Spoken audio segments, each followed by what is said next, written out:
Mga kaibigan, kukwento ko lang konti Nung ako'y Vice Governor, tinamaan tayo ng isang matinding bagyo. Birthday ko pa yun Tanda ko, October yun. Tinamaan tayo ng bagyo. Naghihintay kami ng tulong mula sa Malacanang.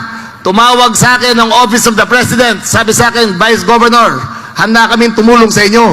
Siyempre, tuwang-tuwa ko. Sabi ko, ano ba ho itutulong nyo? Sabi, bukas na bukas, magpapadala kami ng 100 kabang bigas. Sabi ko, hayop mga to. 2 milyon taong na tinamaan, 100 kabang bigas. Ulol. It's the motherfucking DRE. Dr. Dre. Hindi ka naman tarantado.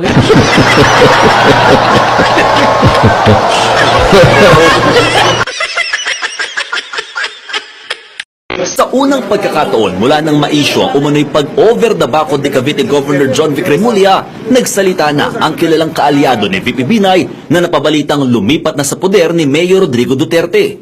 Git ni Remulla, hindi siya kumalas ng una. Hindi ako miwalay, sumama lang ako sa mga tao.